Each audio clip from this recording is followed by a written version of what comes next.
तो कल के लेक्चर में हमने प्रश्नावली 1.2 को कंप्लीट कर लिया था और आज हम आगे बढ़ते हैं। आज हमारा टॉपिक है अपरिमेय संख्याओं का पुनः भ्रमण। इस टॉपिक के बारे में सीखेंगे। पुनः भ्रमण का मतलब होता है कि अपरिमेय संख्याओं को वापस से पढ़ना है। अपरिमेय संख्याएं आपने क्लास 9 में पढ़ी थी ना, अब हमें उसको वापस से रिविजिट करना है। ठीक है।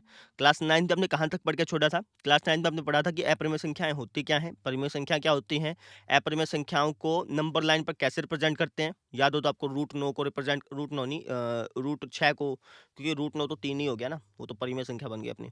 रूट 11 को रिप्रेजेंट करके, रूट 5 को रिप्रेजेंट करके दिखाओ नंबर लाइन पे, ऐसे करते थे। अब हमें उससे थोड़ा सा आगे बढ़ना है। ठीक है। सबसे पहले क्लास 9 का रिवाइज करेंगे कि भैया परिमेय संख्या क्या होती है, अपरिमेय संख्या क्या होती है। उसके बाद फिर थ्योरम करेंगे।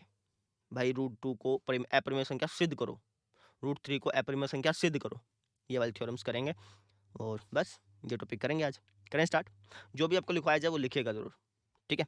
देखो, सबसे पहले हेडिंग डालो आप, परिमेय संख्या। पहले मतलब समझते हैं ना कि परिमेय संख्या अपरिमेय संख्या है क्या।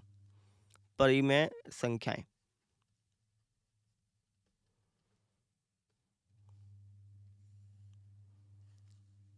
देखो जी, सबसे पहले देखते हैं यार परिमेय संख्या होती क्या है। ठीक है। तो सिंपल सी बात, बहुत ही सिंपल भाषा में, जौन सी संख्या आप बटे में लिख सको, जिस भी संख्या को आप बटे में लिख सको, वो सारी संख्याएं परिमेय संख्याएं। क्या बोला मैंने? जिस भी संख्या को आप बटे में लिख सको, जैसे 2/3 बटे में लिख दिया, परिमेय संख्या। 4/5 बटे में लिख दिया, परिमेय संख्या। ये भी 3/2 इसको भी बटे में लिख दिया, परिमेय संख्या है ना। 3/1 ये भी परिमेय संख्या हुई फिर तो, है ना। 2 ये भी परिमेय संख्या। क्यों? क्योंकि 2 को आप चाहो तो 2/1 लिख दो। अरे भाई 2 और 2/1 दोनों का मतलब सेम ही है ना। 2 और 2/1, 2/1 भी तो 2 ही देता है, लेकिन आपने इसको बटे में लिख दिया तब भी ये क्या कहलाएगी? परिमेय संख्या कहलाएगी। 3/4 परिमेय संख्या। 5/7 परिमेय संख्या। -1/2 ये भी परिमेय संख्या है। 0/1 ये भी परिमेय संख्या है। 1/0 ये परिमेय संख्या नहीं है। ठीक है ना। 1/0 को परिमेय संख्या नहीं बोलते, क्योंकि इसके नीचे वाले जो अपना ये हर है, इसमें 0 आ गया। हर में 0 नहीं आना चाहिए, बस इस बात का ध्यान रखें। अब आपके मन में सवाल आया, सर इसको क्यों नहीं परिमेय संख्या बोलते, ये भी तो बटे में लिखी है। नहीं, क्योंकि 1/0 जो है ये एक अलग टाइप का केस है ना। ये बेसिकली इन्फिनिटी बन जाती है। इसके बारे में आप +1 में सीखेंगे। ठीक है। आपने पहले पढ़ा भी होगा कि भैया वे संख्याएं जिनको आप p/q के रूप में लिख पाएं, जहाँ पे q 0 नहीं होना चाहिए, क्योंकि अगर ये 0 बन गया ना तो वो इनडेटरमाइनेट फॉर्म बन जाती है। वो एक प्रकार से इन्फिनिटी बन जाती है। दोनों अलग अलग चीज़ें हैं, लेकिन फिर आप उसके बारे में बाद में बात करेंगे। बात समझ में आ गई? ठीक है। फॉर एग्जाम्पल 5/7 ये परिमेय संख्या है। 3/9 ये भी परिमेय संख्या है ना। इसको काट दूं तो ये भी परिमेय संख्या है। ये परिमेय संख्या का सबसे सिंपलेस्ट फॉर्म है। जैसे देखो 3/9, इस संख्या को आप काट सकते हो ना। जिस संख्या को काट सकते हो वो सिंपलेस्ट फॉर्म नहीं होता। जिसको काट करके बिल्कुल छोड़ दिया, इसको और नहीं काट सकते। या फिर आप ऐसे कर लो कि सर इसको तो सिर्फ एक से ही काट सकते हैं, एक कम, एक टिक या 3। तो ये जो आया ना, ये जो फॉर्म आया, इसको बोलते हैं सिंपलेस्ट फॉर्म। क्या बोलते हैं? सिंपलेस्ट फॉर्म, क्योंकि इससे आगे और नहीं काट सकते ना। और किससे काटोगे? एक से कटेगा और तो किसी से कटेगा नहीं। समझ रहे हो? ये भी सिंपलेस्ट फॉर्म है, इसको और नहीं काट सकते। ये सारी की सारी जितनी लिखवाई मैंने सिंपलेस्ट फॉर्म है, ये भी सिंपलेस्ट फॉर्म है ना। ऐसे मान लो 9/12 ये भी परिमेय संख्या है ना। किसके बराबर है ये परिमेय संख्या? 3/4 के बराबर है। ठीक है। इसको आप और नहीं काट सकते। दोनों की दोनों परिमेय संख्याएं ही हैं। जिस भी संख्या को आप बटे में लिख सकते हो ना, वो सारी संख्याएं परिमेय संख्याएं। ठीक है। अच्छा, इसी बात को हम ऐसे भी बोल सकते हैं। जैसे मान लो मैंने 4/5 लिखा, अगर आप इसको भाग करते, 4 को 5 से भाग करते तो क्या आता? 5 0 0, 4 बचता 0.8। हाँ ठीक है। तो 4/5 को भाग करते तो क्या आता? 0.8 आता, है ना। या फिर और किसी को भाग करके देख लो, 5/7 को भाग करके देख लो, कुछ ना कुछ आएगा, है ना। और जो आएगा ना वो रुक जाएगा कहीं ना कहीं। जैसे भाग करोगे, 5 को 7 से भाग करके देखते हैं, या तो वो रुक जाएगा या फिर वो रिपीट होने लग जाएगा। देखें, 7 0 0, 5 0, 7 7 49, 1 0, 7 एकम 7, 3 0, 7 चौका 28, 2 0, फिर 7 दूनी 14, कितना बच गया? 6 0, 7 8 56, 7 8 56, फिर 4 0। देखो रिपीट होने लगेगा अब। नहीं अभी भी नहीं। 7 5 35, रिपीट तो होगा, जरूर होगा, देखना अभी। 5 0 अब होगा ना रिपीट, वापस से यही चीज़ आ गई। अब ये रिपीट होने लग जाएगा, फिर वापस से 7 1 4 2 8 5, फिर वापस से 7 1 4 2 8 5, ऐसे रिपीट होने लग जाएगा। जौन सी भी संख्या आप बटे में लिख सकते हो ना, जैसे जो भी संख्या बटे में लिखी, जब आप उसको भाग करके देखते हो, जब आप उसका डेसिमल एक्सपेंशन निकालते हो, इसको बोलते हैं डेसिमल एक्सपेंशन। क्या बोलते हैं? डेसिमल एक्सपेंशन, जो उसका दशमलव प्रसार है, जो उसका दशमलव प्रसार है ना, या तो वो रुक जाएगा या तो वो शांत हो जाएगा, इसको बोलते हैं शांत दशमलव प्रसार। या तो वो शांत हो जाएगा या फिर वो रिपीट होना चालू हो जाएगा। जैसे आप यहाँ पे देखो, ये रुक नहीं रहा, ये चलता जा रहा है, चलता जा रहा है, चलता जा रहा है, लेकिन रिपीट हो रहा है। जैसे यहाँ पे देखो, ये रिपीट हो रहा है, ये रिपीट हो रहा है, रिपीट हो रहा है, रिपीट होना लग जाएगा, है ना। या फिर इसका मतलब ये हो गया कि मैं कह सकता हूँ कि वे संख्याएं जिनको मैं बटे में लिख सकता हूँ, या फिर जिनका दशमलव प्रसार शांत हो, रुक जाए, टर्मिनेट हो जाए, या फिर अगर रुके ना तो रिपीट होना चालू हो जाए। या तो शांत हो, या तो क्या हो, शांत हो, या फिर रिपीट होना चालू हो जाए। क्या होना चालू हो जाए, रिपीट। तो इन सभी संख्याओं को हम परिमेय संख्या बोलते हैं। परिमेय संख्या कौन सी होती हैं, जिनको या तो आप p बटा क्यू के रूप में लिख सको, या फिर वो संख्या शांत हो, रुक जाए, पॉइंटों के बाद रुक जाए, या फिर वो रिपीट होने चल जाए।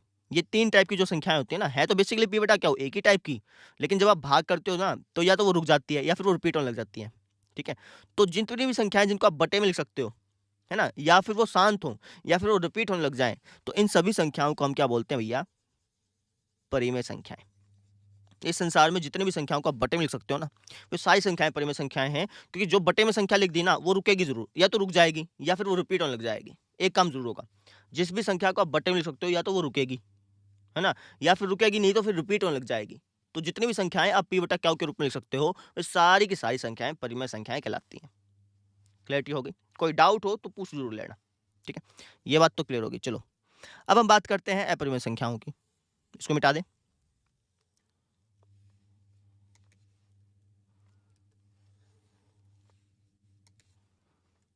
अब हम बात करेंगे अपरिमेय संख्याओं की। हेडिंग डाल लो, अपरिमेय संख्याएं।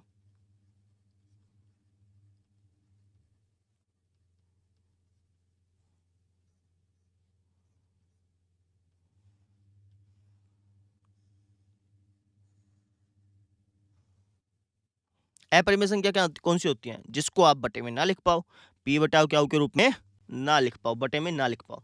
अब कहें सर ऐसी कौन सी संख्या होगी जिसको बटे में नहीं लिख सकते? हैं ऐसी संख्याएं, कौन सी? √2, है ना। अब आप में से कई बोलेंगे सर लिख सकते हैं ना √2 को, हम √2 बटा 1 लिख देंगे। नहीं, ध्यान से समझो, ये जितनी भी संख्याएं जिनको आप बटे में लिख पा रहे हो ना, इसमें ऊपर वाला नंबर और नीचे वाला नंबर, अंश और हर, ये दोनों के दोनों जो संख्याएं हैं ना, ये पूर्णांक होनी जरूरी है। क्या होनी जरूरी है? पूर्णांक, नंबर, प्रॉपर एक नंबर होना जरूरी है। जैसे 4 है ना, ये 4 एक पूर्णांक है। बात समझ में आ रही है? ठीक है। अच्छा, लेकिन जब √2 है, √2 को जब आप सोल्व करते हो, √2 की जब आप वैल्यू निकालते हो, इसको रूट से बाहर निकालते हो, तो √2 की जो वैल्यू है ये ऐसे होती है 1.41, चलती जाती है, चलती जाती है, चलती जाती है, रिपीट भी नहीं होती, नॉन रिपीटिंग होती है भैया, रिपीट नहीं हो रही है। रिपीट नहीं हो रही है तो आप बटे में लिख ही नहीं सकते ना। जैसे मान लो मैंने लिख दिया √2 की वैल्यू है जैसे 1.41, ऐसे चलती जा रही है, इसको मैं बटे में नहीं लिख पाऊंगा ना। कैसे लिख पाऊंगा? जैसे पॉइंट का 1 लगा दिया मैंने, तो जीरो मुझे पता तो है नहीं ना, कहाँ तक लिखूँ, कहाँ तक लिखूँ, कहाँ तक लिखूँ। तो ये आपकी एक अपरिमेय संख्या है, क्योंकि आप इसको बटे में लिख ही नहीं पाओगे। समझ रहे हो? लेकिन मान लो 0.33 है, ये रिपीट हो रहा है, चलता जा रहा है, चलता जा रहा है, चलता जा रहा है, तो इसको मैं बटे में लिख सकता हूँ। क्यों? जैसे 1/3, 1/3 की जो वैल्यू है ना वो ऐसी ही होती है।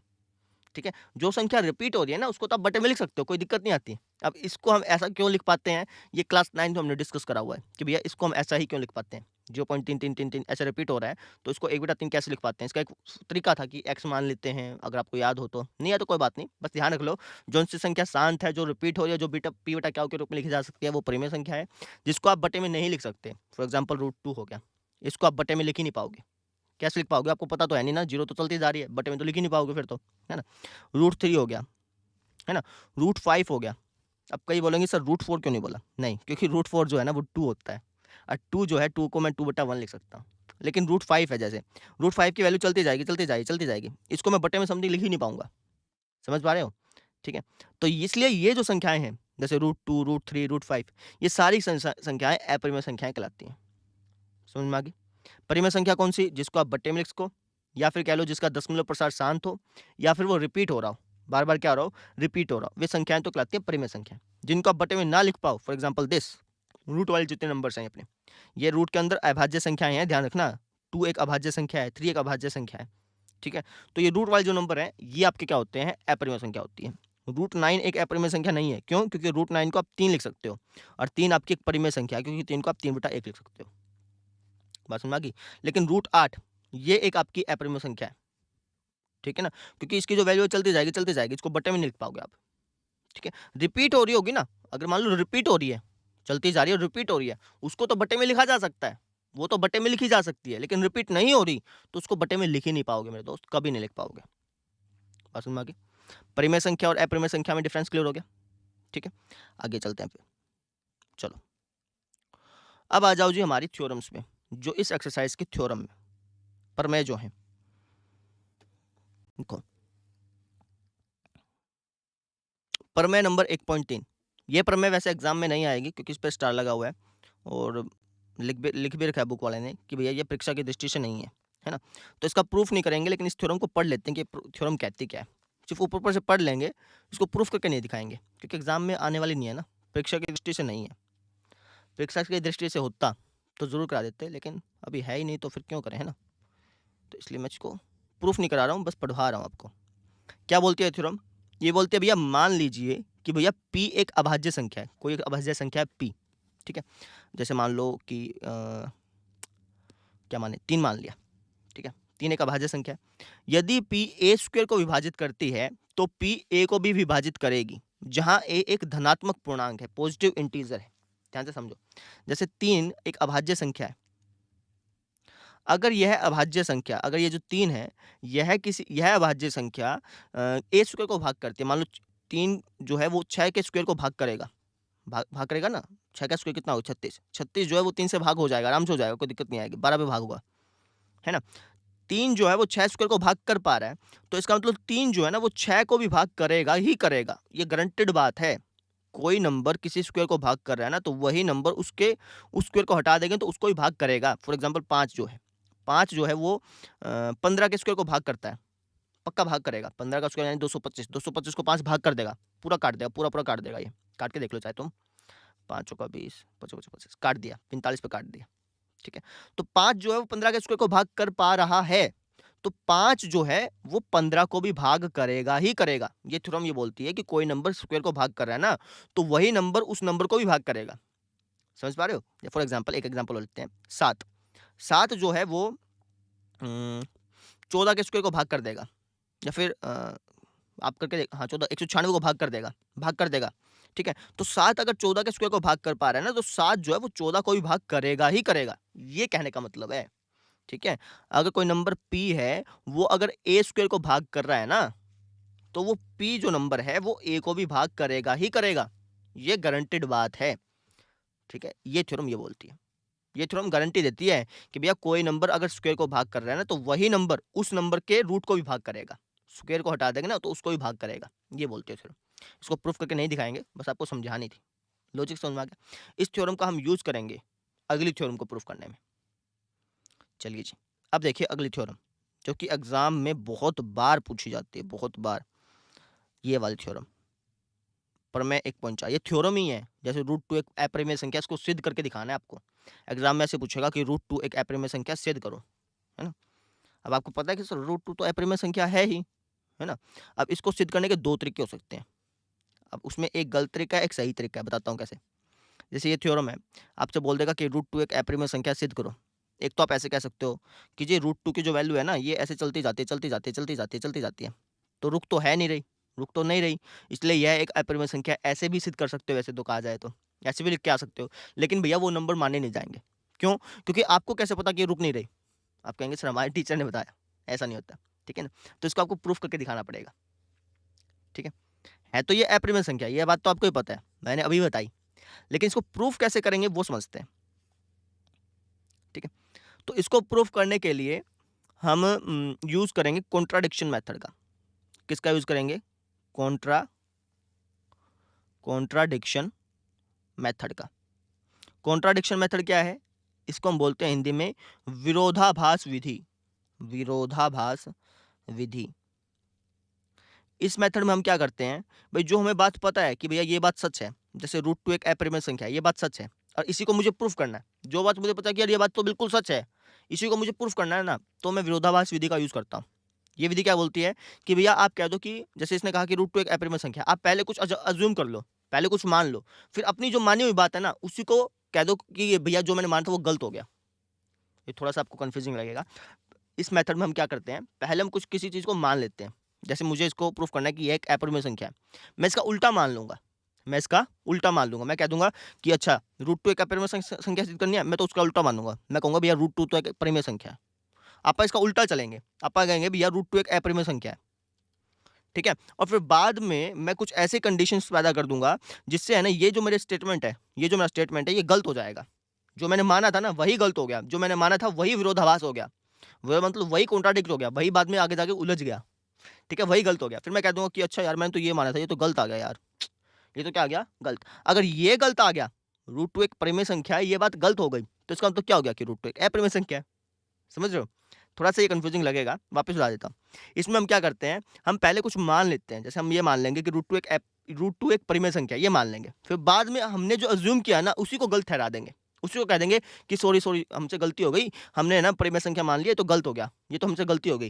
है ना? बाद में हम ऐसी कंडीशंस ऐसी स्थिति उत्पन्न कर देंगे जिससे क्या होगा कि जो हमने बात मानी है ना, वही कॉन्ट्राडिक्ट हो जाएगी, वही गलत हो जाएगी।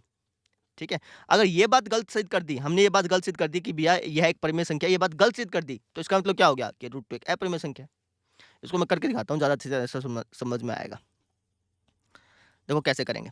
थोड़ा-सा आपको अजीब-सा लग सकता है, स्टार्टिंग में लगता है, सबको लगता है ये क्वेश्चन, ठीक है? फिर बाद में आदत पड़ जाती है। 3-4 क्वेश्चन करेंगे ना ऐसे से, तो अच्छी तरह से आपकी हैबिट बन जाएगी और बस फिर दिक्कत नहीं आएगी आपको, ठीक है? तो जैसे मान लो आपसे क्वेश्चन कह दिया कि √2 एक अपरिमेय संख्या सिद्ध करो। √2 की जगह √3 भी दे दे, √5 भी दे दे, √7 भी दे दे, तब भी आप उसको ऐसे कर सकते हो, कोई दिक्कत नहीं आएगी। जहाँ-जहाँ √2 लिख रहा हूँ, वहाँ-वहाँ √7, √5 ऐसे लिख देना। सारे क्वेश्चन सेम है, ठीक है?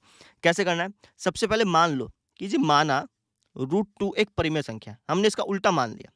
√2 क्या मान लिया? एक परिमेय संख्या। हमने कह दिया कि जी √2 है ना, हम तो परिमेय संख्या मानेंगे। √2 क्या मानेंगे हम? परिमेय संख्या। आपको पता है कि हमने तो गलत माना है, ये बात पता है ना? अब इसी बात को मैं गलत सिद्ध कर दूँगा बाद में, ठीक है? गलत सिद्ध करने के बाद जब मैं ये बात गलत सिद्ध कर दूँगा, तो इसका मतलब क्या हो गया कि √2 एक अपरिमेय संख्या हो जाएगी फिर, ठीक है? तो मैंने मान लिया कि भैया √2 एक परिमेय संख्या है। परिमेय संख्या है तो परिमेय संख्या को तो हम बटे के रूप में लिख सकते हैं।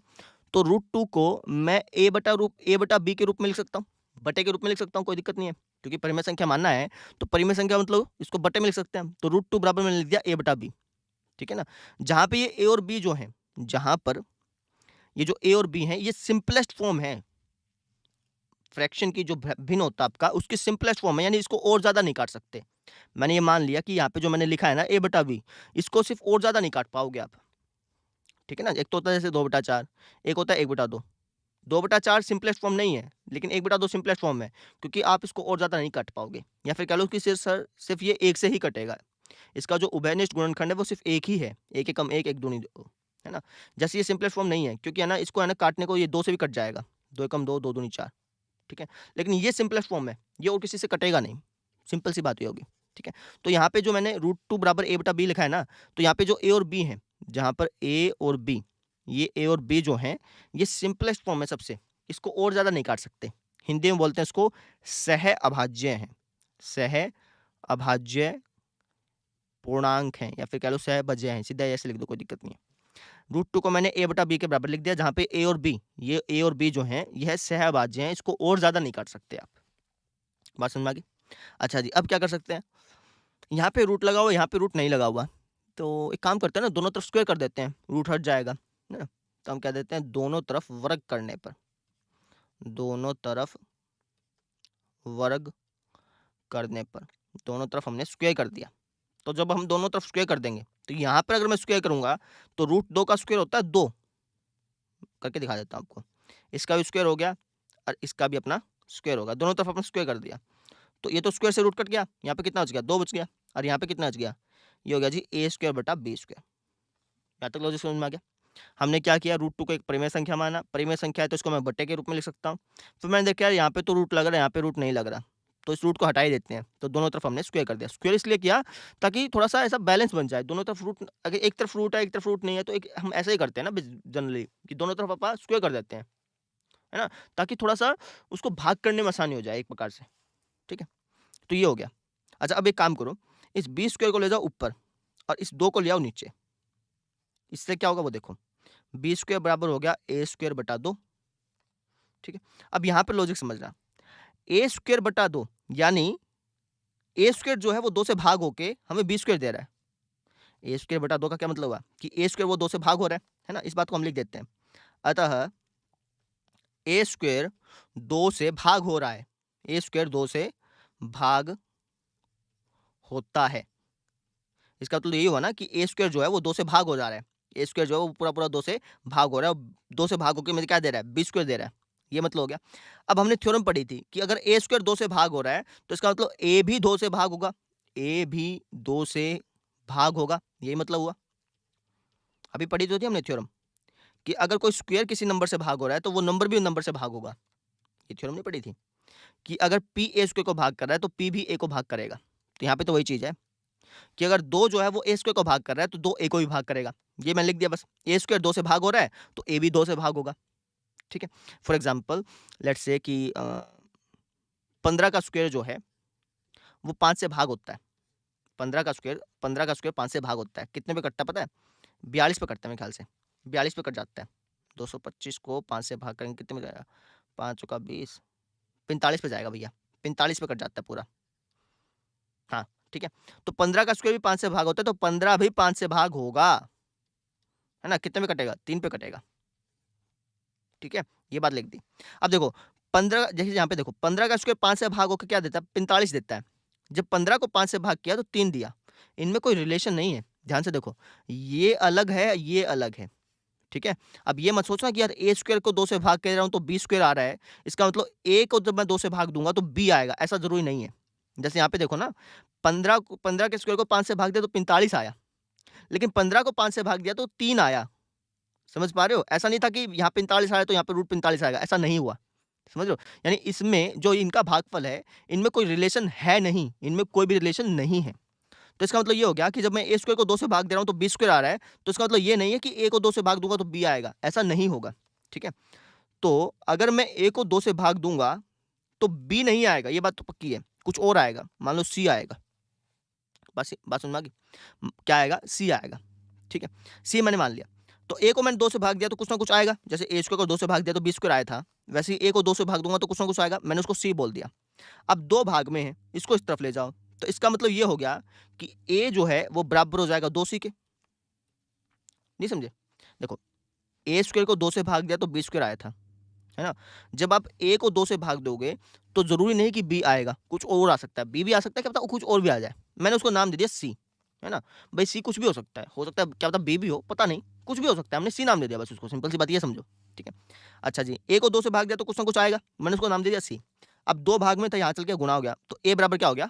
2 सी हो गया। अब यहाँ पे सी क्या है? यहाँ पे सी कोई ना कोई पूर्णांक है, कोई ना कोई नंबर है। ठीक है ना? चलो, ए बराबर 2 सी हो गया। अब एक काम करता हूँ, ए बराबर 2 सी है ना, इसकी वैल्यू को मैं इसके अंदर रख देता हूँ। इसके अंदर रख देता हूँ। क्यों रखा है इसका रीज़न लास्ट में बताऊँगा आपको। ठीक है? ए बराबर 2 सी की वैल्यू को मैंने इसके अंदर रख दिया। इसको समीकरण नंबर 1 मान लेता हूँ। ठीक है? तो हम कह देंगे ए का मान समीकरण 1 में रखने पर समीकरण 1 में रखने पर ठीक है? समीकरण 1 क्या है? पहले इतना नोट कर लो भैया, फिर ये बहुत ज़्यादा लंबा पड़ जाएगा। इतना नोट कर लो एक बारी। कर लिया? ठीक है। समीकरण 1 क्या आपकी? बी स्क्वायर बराबर ए स्क्वायर बाय 2 है ना?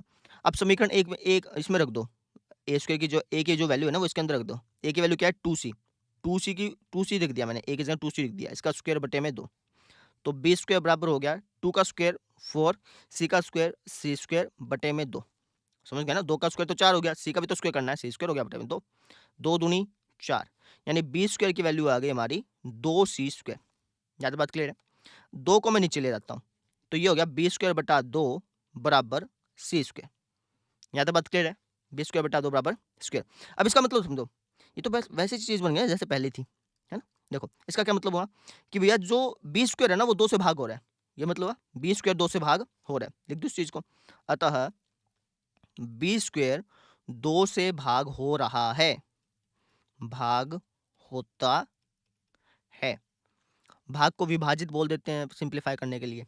तो जो बी स्क्वायर है वो 2 से भाग हो रहा है, इसका मतलब बी भी 2 से भाग होगा। बी भी 2 से भाग होगा जैसे पहले था। समझ पा रहे हो? जैसे बी स्क्वायर 2 से भाग हो रहा है, वैसे तो बी भी 2 से भाग होना चाहिए, है ना?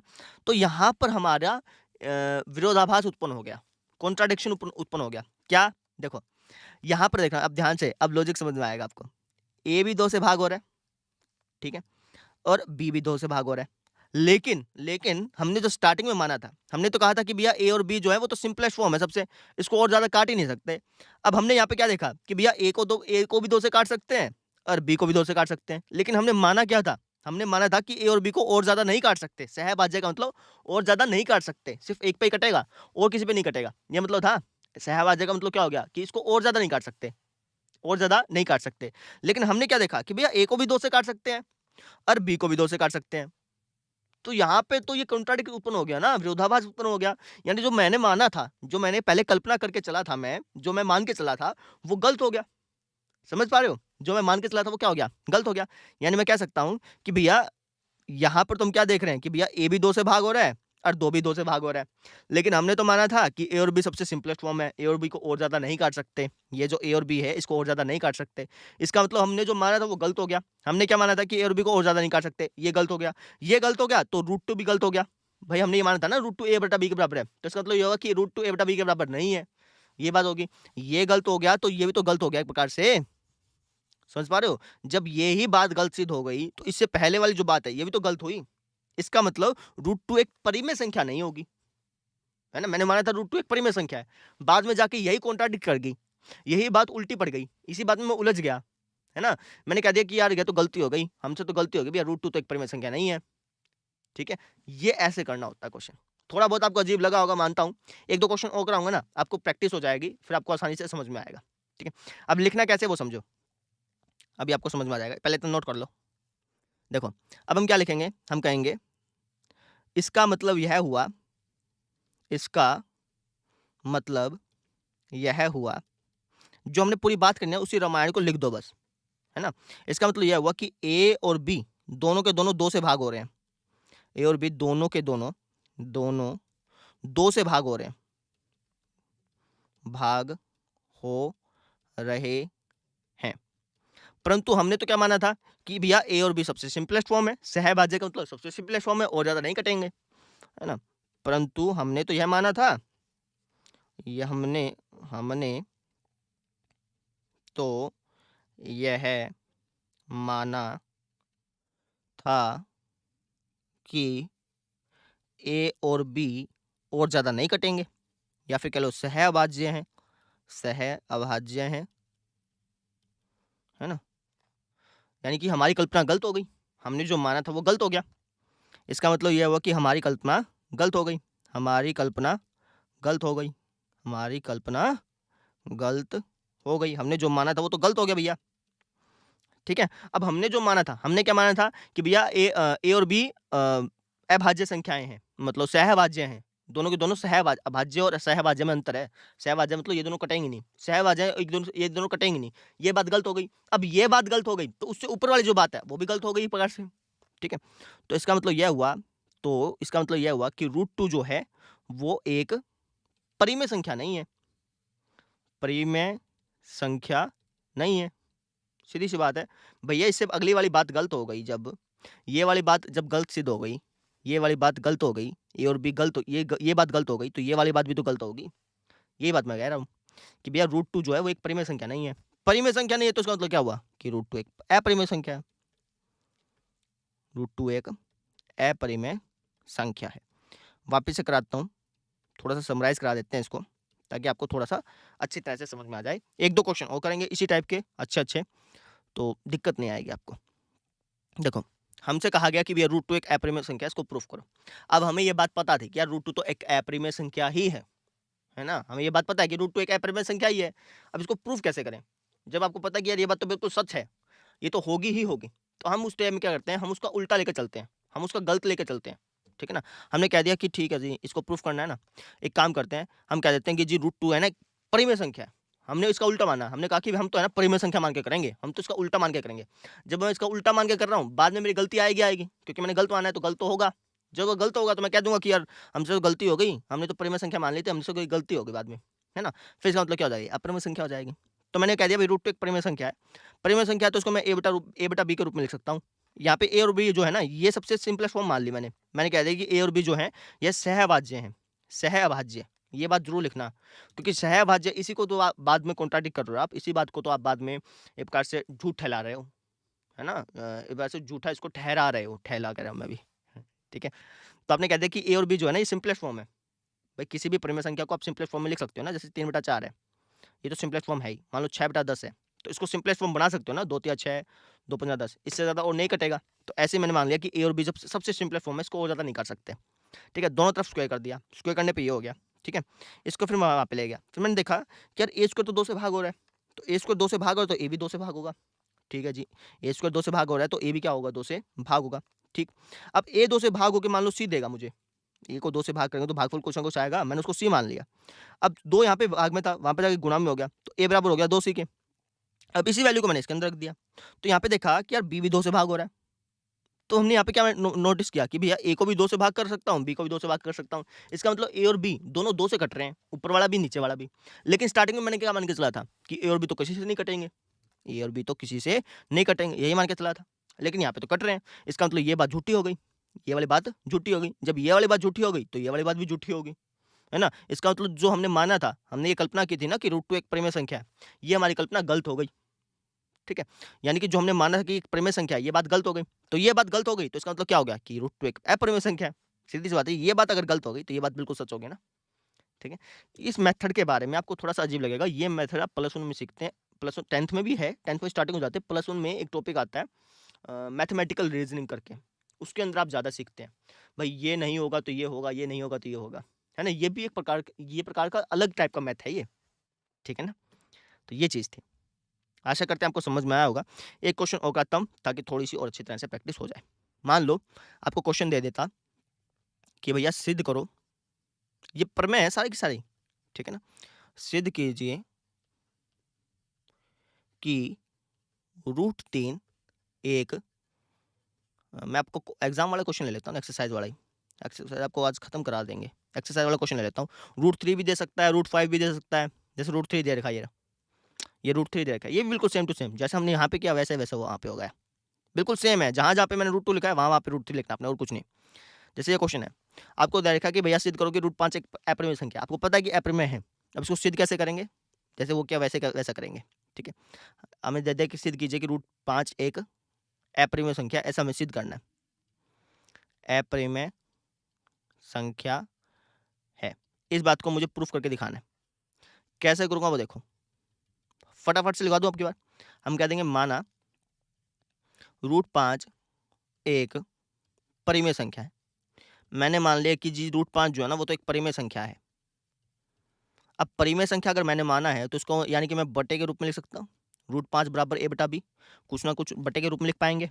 इसका मतलब तो ये हुआ, अगर परिमेय संख्या है तो इसको मैं बटे के रूप में लिख सकता हूँ। मुझे पता है कि गलत है, लेकिन इसी बात को तो मुझे प्रूफ करके दिखाना है ना, क्योंकि बटे में तो लिख ही नहीं सकता ना मैं। लेकिन मैंने झूठा गलत माना है तो गलत मैं प्रूफ करके दिखाऊंगा इस बात को।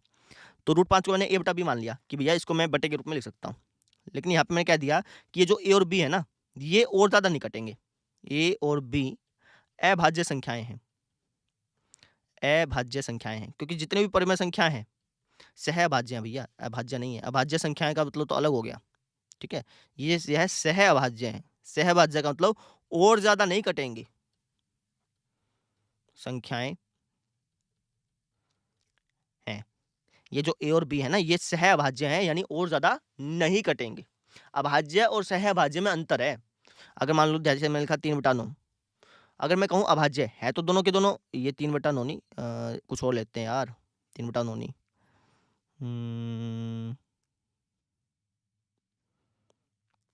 हाँ देखो 3/9 तो एक अभाज्य संख्या कहाँ हुई।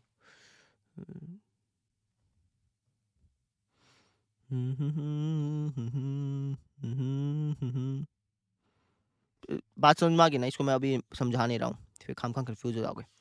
सहभाज्य का मतलब क्या है कि और ज़्यादा नहीं कटेंगे। अभाज्य संख्याएं तो अगर दोनों के दोनों अभाज्य संख्याएं तो वो भी तो नहीं कटनी चाहिए ना। 2/7, 2/5, 2/4, 2/5, 2/7, 2/9। हाँ ठीक है, ये भी बात बिल्कुल सही है कि ये दोनों की दोनों अभाज्य संख्याएं हैं, ये दोनों एक दूसरे से कटेंगी नहीं, ये एक दूसरे से कटेंगी नहीं, ध्यान रखना। ये दोनों एक दूसरे से कटेंगी नहीं कभी भी, और ज़्यादा नहीं कटेंगी, ठीक है ना। जैसे 3/9 है, ये कट गई, लेकिन ये जो सिंपलेस्ट फॉर्म है ये कटेगी नहीं, ये मतलब है बस कहने का, ठीक है। तो मैंने कह दिया कि रूट 5 बराबर a बटा b है, जहाँ पे a और b और ज़्यादा नहीं कटेगा, ठीक है। अब मैंने क्या कर दिया, दोनों तरफ कर दिया स्क्वायर, दोनों तरफ वर्ग करने पर, क्योंकि एक तरफ रूट लग रहा था, एक तरफ नहीं लग रहा था, ये तो गलत बात हो गई, तो मैंने दोनों तरफ स्क्वायर कर दिया। यहाँ पे तो 5 बन गया, यहाँ पे क्या बन गया, ए स्क्वायर बटा बी स्क्वायर बन गया। 5 को नीचे ले आया, इसको ऊपर ले गया, है ना, तो बी स्क्वायर बराबर हो गया ए स्क्वायर बाय 5, ठीक है ना। ये 5 ऊपर था ना, इसको मैं नीचे ले आया, क्योंकि 5 को एक प्रकार से 5 गुणा 1 लिख सकते हो, है ना, तो गुणा में था भाग में चल गया, अब बी स्क्वायर भाग में था, वहाँ पे गुणा में चल गया, बी स्क्वायर एकम बी स्क्वायर हो गया, ऐसे समझ लो चाहे। तो यहाँ पे हमने क्या देखा कि यार ए स्क्वायर जो 5 से भाग हो रहा है, ए स्क्वायर 5 से विभाजित होता है, ये हमने देखा, मतलब भाग होता है, विभाजित होता है, इसका मतलब ये हुआ। अगर ए स्क्वायर 5 से भाग हो रहा है तो ए भी 5 से भाग होगा, ए भी 5 से भाग होगा, ये मतलब हो गया। हमने थ्योरम में पढ़ा था कि अगर ए स्क्वायर भाग हो रहा है तो ए भी भाग होगा, इसका मतलब ए जो है वो 5 से भाग हो रहा है, इसका मतलब क्या हुआ कि जो ए है वो 5 से भाग हो रहा है। अब ए 5 से भाग हो रहा है तो कुछ ना कुछ तो भागफल देगा, जब आप ए को 5 से भाग करोगे तो कुछ ना कुछ तो यहाँ पे आएगा, वो मुझे पता नहीं क्या है, इसलिए मैंने उसको सी नाम दे दिया, कुछ भी नाम दे सकते थे, मैंने बस सी नाम दे दिया उसको, ठीक है। तो ए बटा 5 बराबर सी है मान लो, तो 5 वहाँ पे चल गया, तो इसका मतलब ये हो गया, ये दिस इम्प्लाइज का साइन है, इसको दिस इम्प्लाइज का हिंदी में मतलब होता है, इसका मतलब ये है, ठीक है। ए बटा 5 अगर बराबर है सी के, तो इसका मतलब ये हुआ कि ए जो है वो 5 सी के बराबर होगा, ठीक है। अब ए की जो वैल्यू है इसको मैं समीकरण 1 में रख देता हूँ। क्यों समीकरण 1 में रख रहा हूँ? क्योंकि मैं इस बात को, जो मेरी बात थी ना ये वाली बात, इसको मैं गलत ठहराना चाह रहा हूँ मैं, ठीक है ना, इसलिए मैं ऐसा कर रहा हूँ। तो लिख देते हैं ए का मान समीकरण 1 में रखने पर, समीकरण 1 में रख दिया, है ना। समीकरण 1 क्या थी हमारी, यहाँ पे लिख देता हूँ मैं, समीकरण 1 क्या थी, थोड़ी सी लाइन सीधी हो जाए। समीकरण 1 क्या थी, समीकरण 1 तो ये थी, क्या थी भैया, बी स्क्वायर बराबर ए स्क्वायर बटा 5। अब यहाँ पे मैंने ए की वैल्यू रख दी, ये कितनी है अपनी ए की वैल्यू, ये है जी 5 सी इसका स्क्वायर बटा 5, समझ में आ गई। तो बी स्क्वायर बराबर क्या हो गया, 5 का स्क्वायर 25, और जब आप सी का स्क्वायर करो तो सी स्क्वायर बटे में 5, पचू पचू 25, तो बी स्क्वायर की वैल्यू आ गई 5 सी स्क्वायर, है ना, 5 को नीचे ले आया, तो बी स्क्वायर बटा 5 बराबर आ गया सी स्क्वायर के। इसका मतलब क्या हो गया कि बी स्क्वायर भी 5 से भाग हो रहा है ना। इसका मतलब क्या हुआ कि बी स्क्वायर 5 से विभाजित होता है, भाग होता है।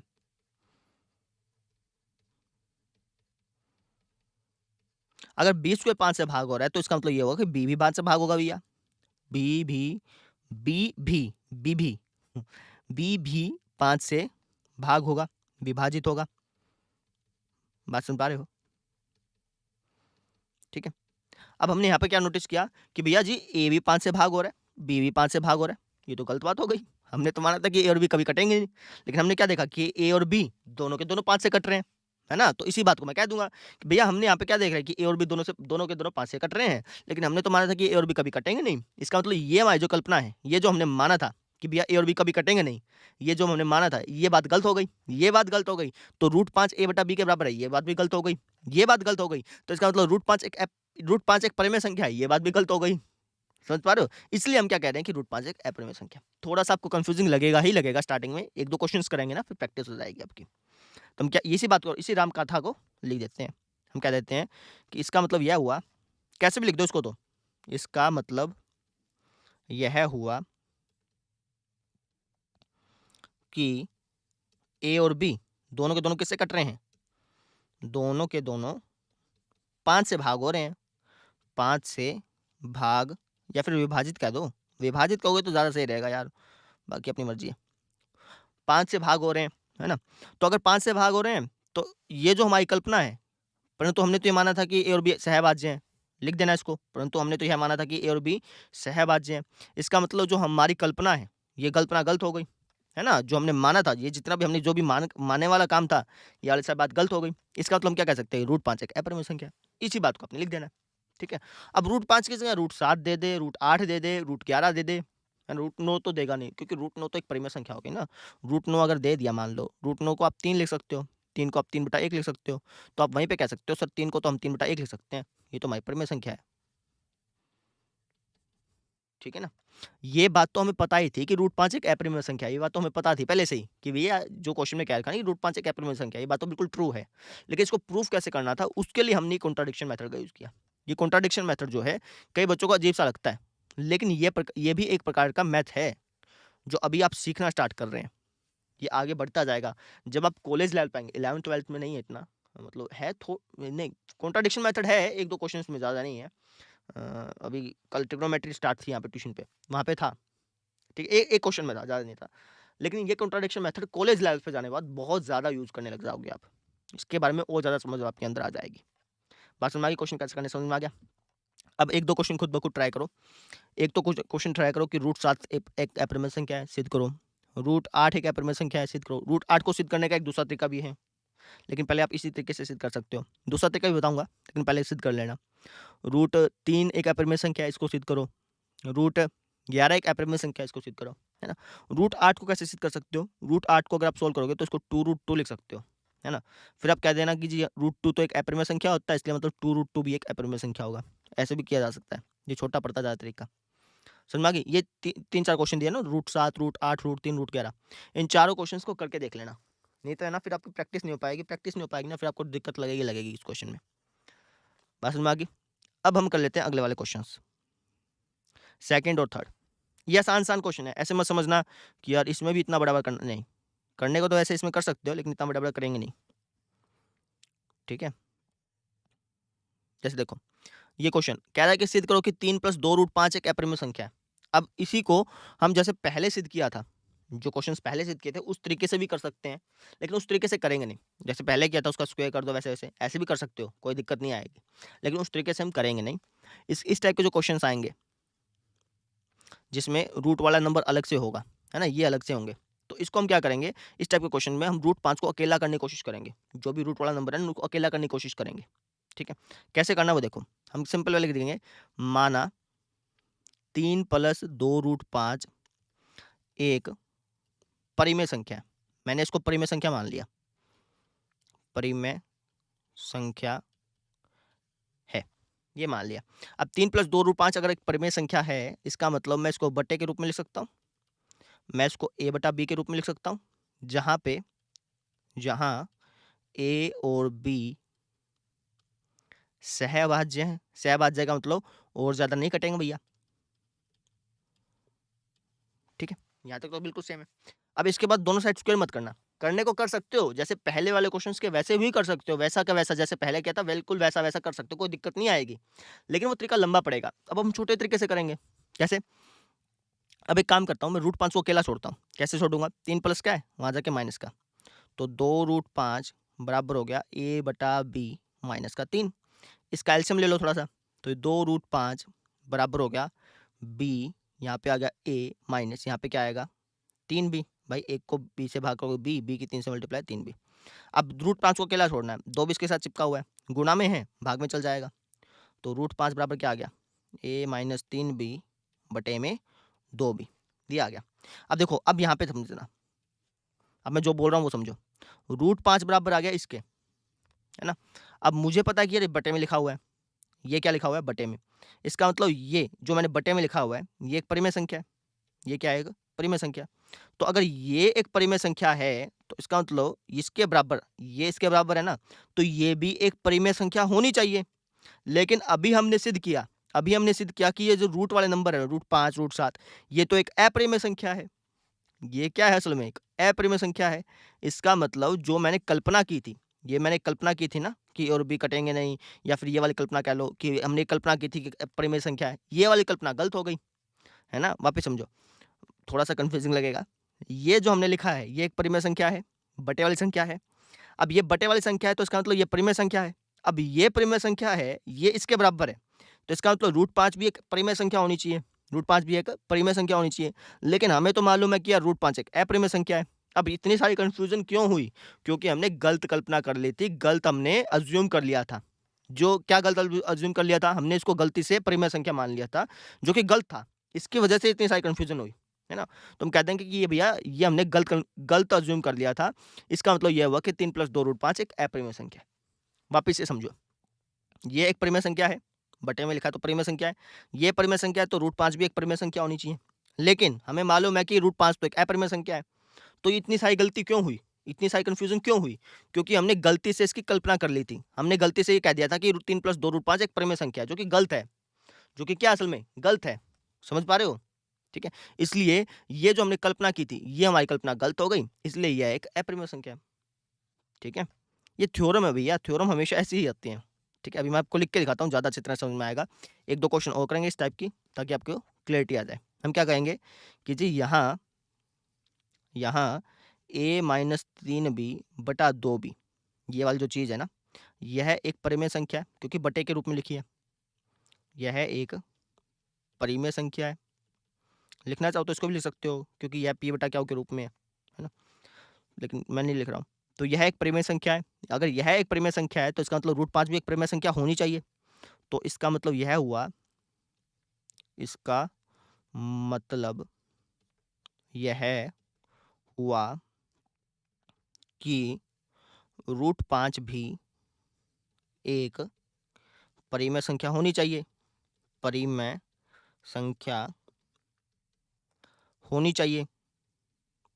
होनी चाहिए। परंतु हम जानते हैं कि √5 तो एक यार अपरिमेय संख्या है। हम जानते हैं, या फिर कह लो हम सिद्ध कर चुके हैं। हम जानते हैं कि √5 तो एक अपरिमेय संख्या है ना? अपरिमेय संख्या है। तो ये गलती कहाँ से हुई? भई हमें तो पता है कि √5 एक अपरिमेय संख्या है, लेकिन ये इसके हिसाब से देखें तो ये परिमेय संख्या आ रहा है। तो ये गलती हुई कहाँ से? ये गलती हुई यहाँ से। हमने इसको परिमेय संख्या मान लिया था, जबकि ये अपरिमेय संख्या ही थी। ठीक है ना? यह गलती क्यों हुई भैया? यह गलती इसलिए हुई, इसलिए हुई क्योंकि हमने गलत कल्पना कर ली थी। हमने गलत मान लिया था। हमने इसको गलत परिमेय संख्या मान लिया था। हमने इसको परिमेय संख्या मान लिया था ना, ये गलत मान लिया था भैया हमने। ठीक है ना? क्योंकि हमने गलत कल्पना की थी। हमने गलत अजम्पशंस की थी, गलत कल्पना की थी। क्या गलत कल्पना की थी? हमने ये गलत कल्पना की थी ना, हमने इसको परिमेय संख्या माना था, जो कि गलत था। हमने इसको परिमेय संख्या मान लिया था, जो कि गलत कल्पना थी। ठीक है? तो इसका मतलब क्या हुआ? तो इसका मतलब ये हुआ कि 3 + 2 √5 एक अपरिमेय संख्या है ना? ये थोड़ा-सा सभी स्टूडेंट्स को कन्फ्यूजिंग लगता है। ठीक है? क्योंकि ये थ्योरम है। थ्योरम सबको आसानी से समझ में आ जाती है, तो बात ही क्या थी? ठीक है? ये चीज़ है। 1-2 क्वेश्चन और कराते हैं, ताकि आपकी अच्छी तरह से प्रैक्टिस हो जाए।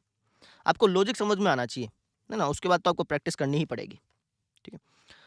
अब एक क्वेश्चन और करा देता हूँ आपको, थोड़ा-सा अच्छी तरह से समझ में आ जाएगा। मैं अपनी तरफ से बना लेता हूँ। ये भी वैसा ही क्वेश्चन है, लेकिन इसमें थोड़ा-सा अलग चीज़ है, थोड़ी-सी, ज़्यादा नहीं। अपनी तरफ से क्वेश्चन बना लेते हैं। चलो, जैसे एक क्वेश्चन अपनी तरफ से बना रहा हूँ मैं। सिद्ध करो कि 3 + 7√11 एक अपरिमेय संख्या है। इसको पहले खुद ट्राई करो अपने आप, बिल्कुल सेम टू सेम है ये। ठीक है? कैसे करेंगे? हम कहेंगे माना, मैं फटाफट कर देता हूँ। 3 + 7√11 एक परिमेय संख्या है। पहले मैं इसको परिमेय संख्या मानूँगा। अगर ये परिमेय संख्या है, इसका मतलब मैं इसको बटे के रूप में लिख सकता हूँ। मैं लिख सकता हूँ कि 3 + 7√11 बराबर है a बटा b के, जहाँ पे a और b जो हैं, यह सहअभाज्य हैं। a और b सहअभाज्य हैं।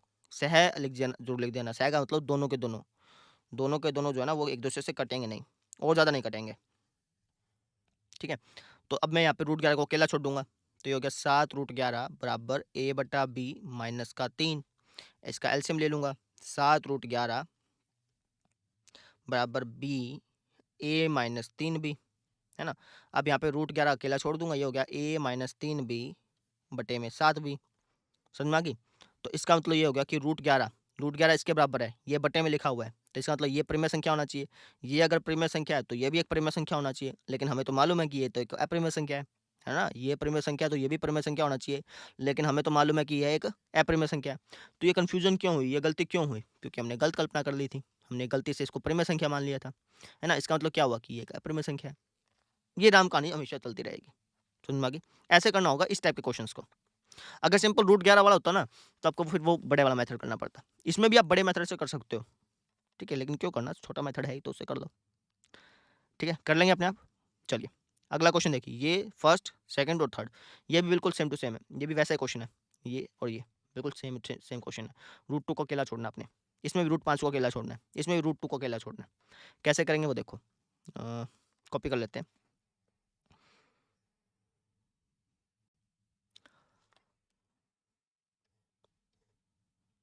बिल्कुल सेम टू सेम क्वेश्चन है, बिल्कुल सेम। देखो जी, पहला क्वेश्चन, सिद्ध करो कि निम्नलिखित संख्याएं अपरिमेय संख्याएं। इसको अपरिमेय संख्या सिद्ध करना है। फर्स्ट पार्ट क्या कहेंगे हम? माना, बताओ, तुम बताओ अपने आप खुद ब खुद। माना 1/√2, आगे एक, क्या मानूं? परिमेय संख्या की अपरिमेय? परिमेय मानेंगे, उल्टा मानेंगे ना। परिमेय संख्या, ठीक है जी। इसके बाद परिमेय संख्या है तो इसको मैं लिख सकता हूँ बराबर a/b के, जहाँ पे a और b क्या है? सहभाज्य हैं। इसको जरूर लिख देना भैया, a और b सहभाज्य हैं, ये एक दूसरे से कटेंगे नहीं, है ना? वैसे इस टाइप के क्वेश्चंस में लिखने की जरूरत नहीं है ये वाली बात, लेकिन फिर भी लिख देना। क्यों नहीं है? क्योंकि ना इसमें हम इस बात को कॉन्ट्राडिक्ट नहीं कर रहे हैं ना, हम इस बात को गलत नहीं ठहरा रहे, हम इसी बात को गलत ठहरा रहे हैं। तो लिखना चाहो तो लिख सकते हो इस टाइप के क्वेश्चंस में, है ना? लेकिन लिख ही देना सब में, क्यों फिर खामखा कंफ्यूज हो जाओगे आप, ठीक है? तो 1/√2 बराबर है a/b के, यानी मुझे √2 को अकेला छोड़ना है। कैसे छोड़ दूँ? एक काम तो ये कर सकता हूँ कि मैं दोनों तरफ रेसिप्रोकल कर दूँ, उल्टा कर दूँ। जैसे 1/√2 a/b के बराबर है, तो हाँ, मैं ऐसे कर सकता हूँ ना, √2 बराबर हो गया b/a के, उल्टा कर दिया। 1/√2 a/b के बराबर है, तो √2/1 यहाँ पे भी उल्टा कर दिया, यहाँ पे भी उल्टा कर दिया, दोनों साइड उल्टा कर दिया। ऐसे कर सकते हो, कोई दिक्कत नहीं आती। नहीं तो आप रैशनलाइजेशन कर सकते हो, हर का प्रमेयीकरण कर सकते हो। यहाँ पे भी हर का प्रमेयीकरण कर दो, यहाँ पे भी कर दो, वो भी आपकी मर्जी है, करना चाहें तो आप। समझ में आ गई? ठीक है, मैंने ऐसे कर दिया, कोई दिक्कत नहीं। तो हम क्या कहेंगे यहाँ, ये जो b/a है, b/a एक परिमेय संख्या है, ये एक परिमेय संख्या, बटे वाली संख्या है। ये क्या है? हमारी एक बटे वाली संख्या है, b/a, ठीक है? वैसे उल्टा करने में कोई दिक्कत तो नहीं है, लेकिन फिर आपको यहाँ पे एक चीज़ और मेंशन करनी पड़ेगी कि ये जो b है ना, वो 0 के बराबर नहीं है। ये 0 के बराबर नहीं है तो फिर नहीं कर सकते, कोई दिक्कत नहीं आएगी वैसे, कोई दिक्कत नहीं है, कर सकते हो। नहीं तो आप हर का प्रमेयीकरण कर लोगे, वो भी सही है, ये भी कर लोगे तब भी सही है, कोई दिक्कत नहीं है, ठीक है? मतलब मैं तो ऐसे सोचता था ना कि जैसे a/b है, अब आप यहाँ पे मेंशन करना पड़ता कि b बराबर नहीं है 0 के, लेकिन उसको मेंशन करने की जरूरत नहीं है वैसे तो, कर देते तो अच्छी बात थी, ठीक है? ठीक है, कोई दिक्कत नहीं है इसमें।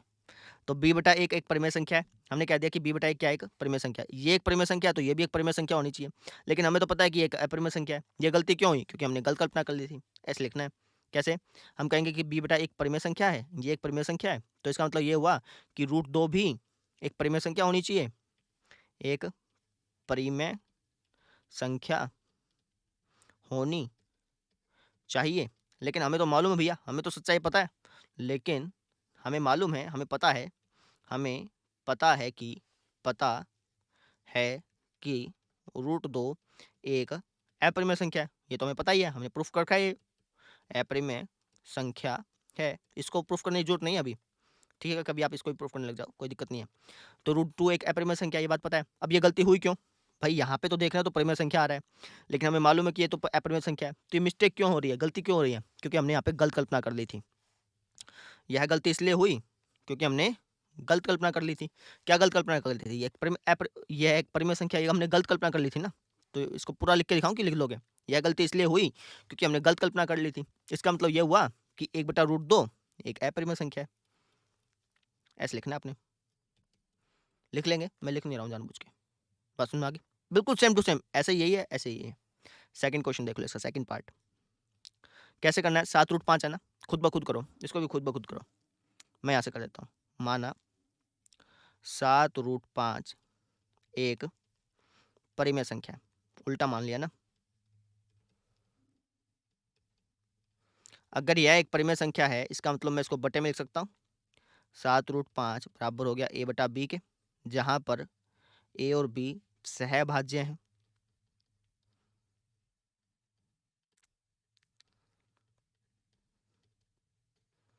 अगर ये सहभाज्य हैं और ज़्यादा नहीं कट रहे हैं, तो अब मैं क्या करूँगा, यहाँ पे रूट 5 को अकेला छोड़ दूँगा। ये हो गया a/7b। आगे तो हम कह देंगे कि a/7b एक परिमेय संख्या है। आगे अपने आप लिख लेना। अगर यह एक परिमेय संख्या है तो इसका मतलब यह भी एक परिमेय संख्या होना चाहिए, लेकिन हमें तो मालूम है कि यह एक अपरिमेय संख्या है। यह गलती क्यों हुई? क्योंकि हमने गलत कल्पना कर ली थी। इसका मतलब क्या हुआ कि 7√5 एक अपरिमेय संख्या है। समझ में आ गई?